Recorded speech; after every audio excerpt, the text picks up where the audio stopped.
Hours after disgruntled leader Navjot Singh Sidhu met Sonia Gandhi at 10 Janpath, captain versus Sidhu power play intensifies. Angry Punjab Chief Minister Amrinder Singh has shot a letter to Congress working President Sonia Gandhi saying that High Command's interference will hurt both Punjab government and party. To quell the boiling crisis, Congress Punjab Chief will be meeting Captain Amrinder Singh in Chandigarh today. Reshuffle in the organisation and cabinet are going to be the talking points. Meanwhile, posters have come up across Ludhiana thanking the Congress High Command for making Sidhu the Punjab Congress chief. Sidhu supporters were even seen distributing sweets outside his Patiala residence.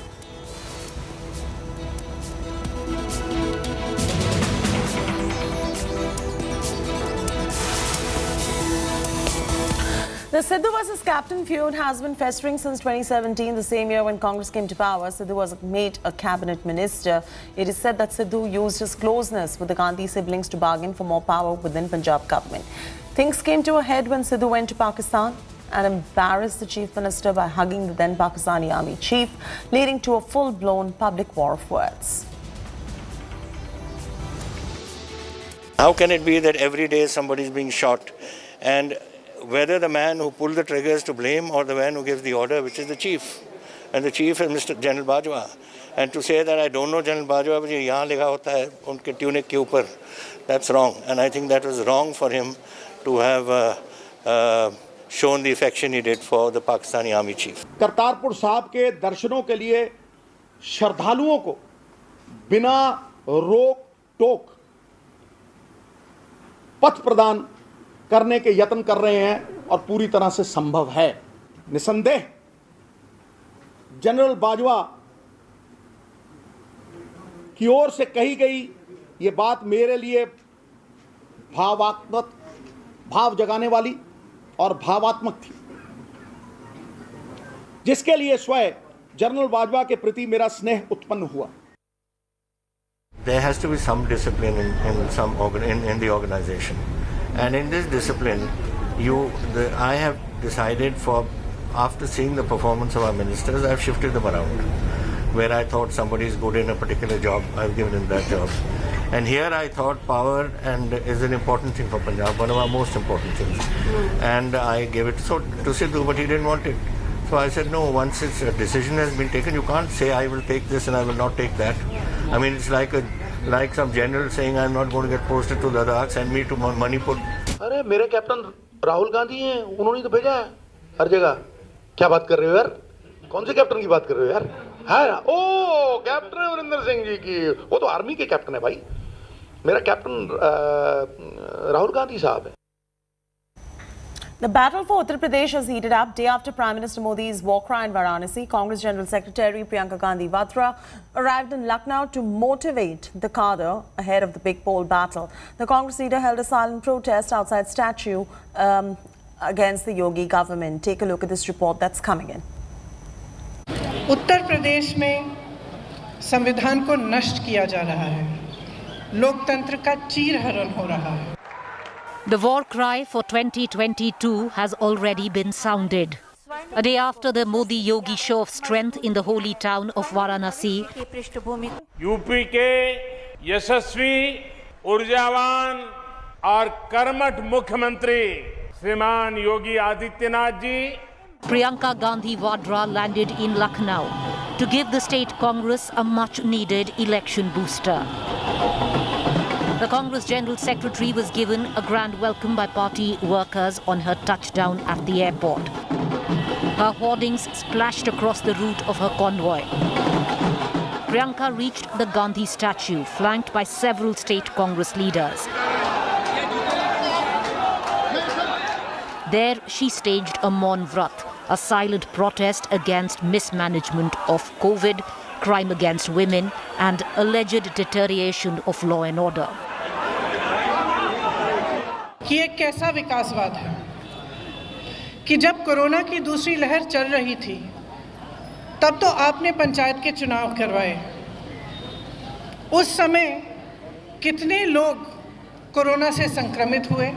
आपका प्रशासन, आपकी police उम्मीदवारों का अपहरण कर रही है। जो महिला उम्मीदवार हैं उनको मारा पीटा जा रहा है।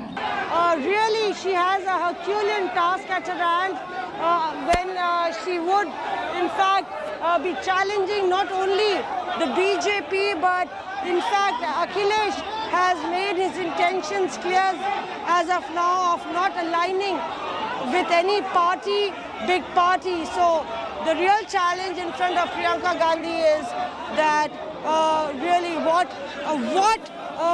is the strategy that she would actually adapt. The Congress is hoping Priyanka's entry in the battlefield will energize its cadre. A series of meetings with party leaders and workers is scheduled for Friday to give a fillip to the fading lot of the Congress in UP. Madam 300 plus पूरी मजबूत विकल्प अगर कोई है तो कांग्रेस है जो सड़कों पे लड़ रहा है और सत्ता में भी कांग्रेस नजर आएगी. The Congress show of strength, however, took place amidst blatant violation of COVID norms. The party workers' reply to the local administration's questions over violation was a simple note. It said COVID was there during Panchayat elections also, when over 1,000 teachers had allegedly died of the virus. Out of power for more than 3 decades in Uttar Pradesh, Congress is facing its biggest electoral challenge. Political pundits say the road to Delhi passes through Lucknow. A good show in Uttar Pradesh could be crucial to its prospects in the bigger battle of 2024. With video journalist Pawan and Bureau Report, this is Mosmi Singh in Lucknow for India Today. The Sabrimala temple reopens for the first time since the second wave of COVID pandemic. The Ayyappa Shrine Committee has laid down rules for devotees who are going to be attending the evening prayers. To avoid crowding, only 5,000 devotees are going to be allowed over a 5-day period through virtual queue system. Devotees are going to be allowed to trek uphill only from morning. A COVID negative certificate or complete vaccination is mandatory for the entry into Sabrimala Shrine. The Kerala government has come under fire over its decision to reopen Sabrimala. This is at a time when the COVID cases are continuously increasing across the state.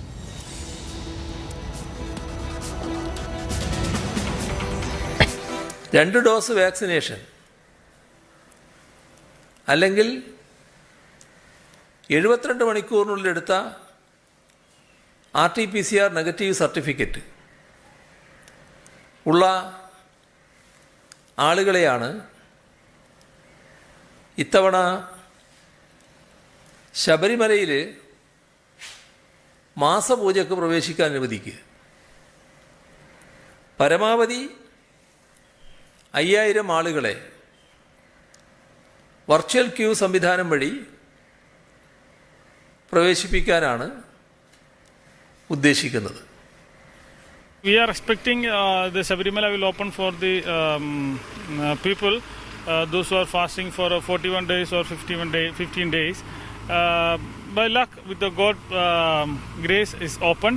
Actually, we have maximum limitation is there. 5,000 people only is allowed to enter, and they are given the time schedule 1 hour 6 to 7. We can take the slot in the virtual queue app. Will the Uttar Pradesh government call off the Kanwar Yatra?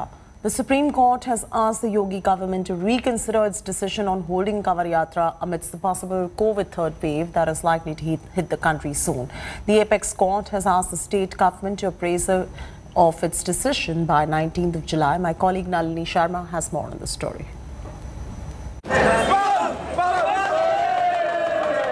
Faith versus COVID-19. Annual pilgrimage of Shiva devotees, the Kanwar Yatra,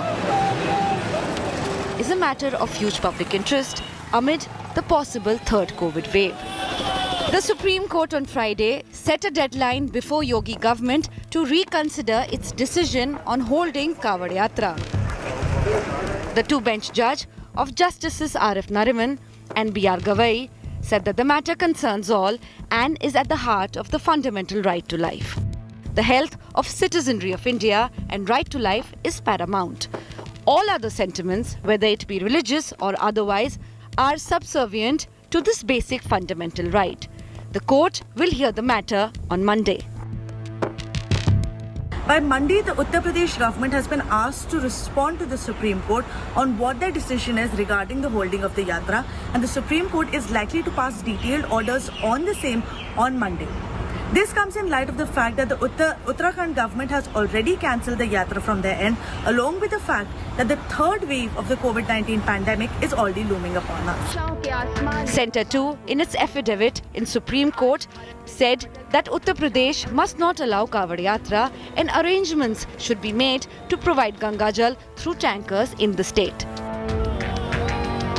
अब supreme court के माध्यम से अगर किसी तरह का guideline या कोई आदेश या मार्गदर्शन अगर वो देंगे तो उस पर तो सभी लोग सुनेंगे भी। हम सब की जिम्मेदारी है कि संविधान और न्यायपालिका का सम्मान करना। न्यायपालिका अगर कोई बात कहती है तो उस पर विचार करना चाहिए। राज्य सरकार की जिम्मेदारी होती है कि राज्य के प्रत्येक नागरिक की स्वास्थ्य और सुरक्षा सुनिश्चित करे और किसी प्रकार की उनकी स्वास्थ्य और सुरक्षा में त्रुटि न हो पाए।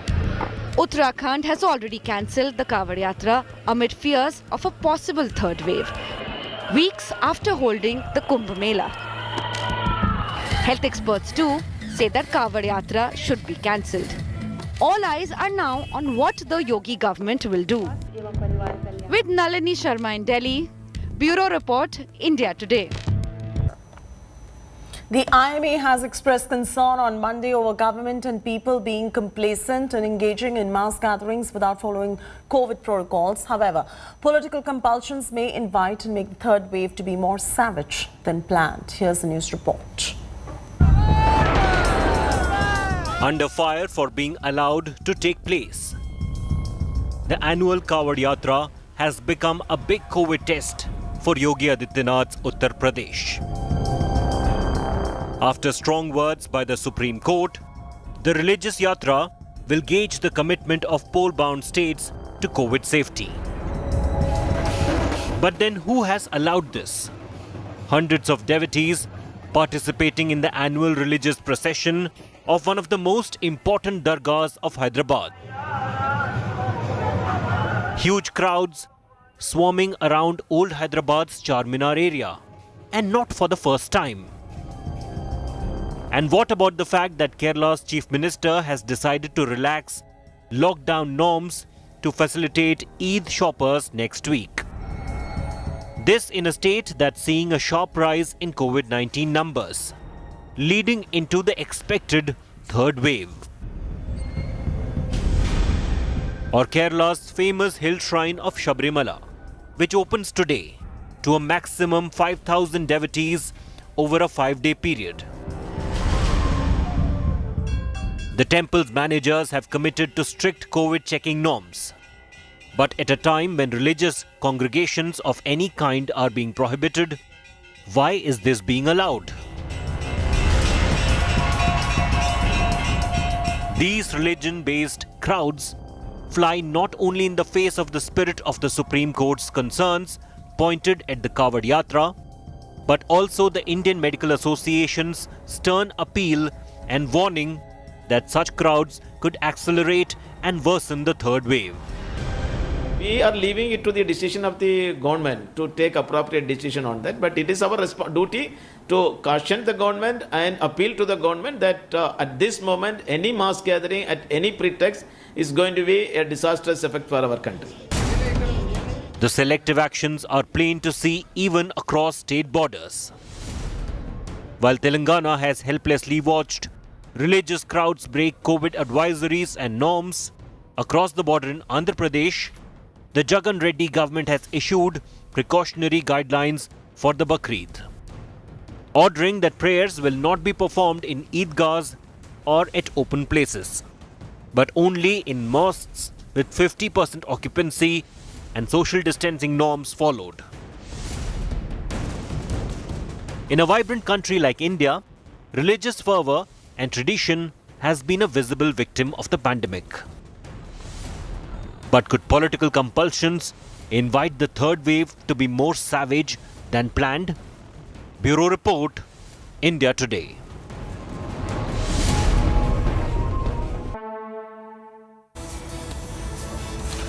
A top ICMR scientist has sounded off alarm over the third COVID wave. Dr. Samiran Panda warned that India could witness almost 1 lakh cases per day with the onset of a potential third wave in August. Dr. Panda added that if the virus further mutates, it could lead to more transmissibility, in effect worsening the situation. Low vaccination rates and easing restrictions could be the prime reason for a third wave as per the mathematical models that have been done by ICMR and School of Public Health, Imperial College London. The doctor warned that avoiding mass gatherings and wearing masks is vital to stop the spread of the virus. Let's now listen into what ICMR scientist Sriram Panda said on the possible third wave of the deadly coronavirus.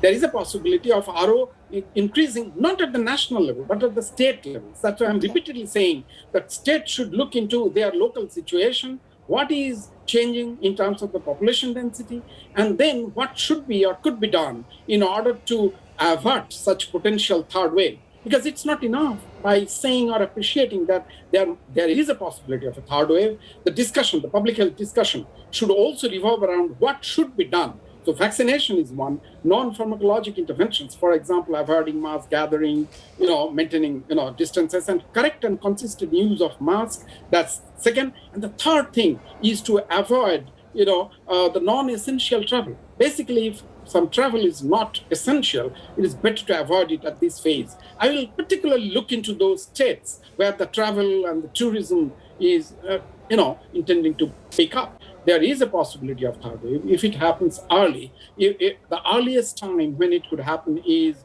August and near end August, I would say. And then the wave of it, the peak of it, would not be as high as India witnessed during the second wave. If there is a new variant which can escape the immunity and also can transmit fast, in that situation, and particularly in the states where the first wave was very low, I'm talking about the peak, and the second wave, there the third wave could be even of equal length or higher, somewhere between 1 and 2 lakh per day. So that's if everything else remains same as we are facing now. But if there is a new variant which is capable of escaping the immunity and at the same time has the ability to get transmitted very fast, that particular variant might even have a wave which would be equal in height in terms of the second wave or even bigger. So, and that holds true for the states which had lower peak in the first wave and lower peak in the second wave compared to the national wave high.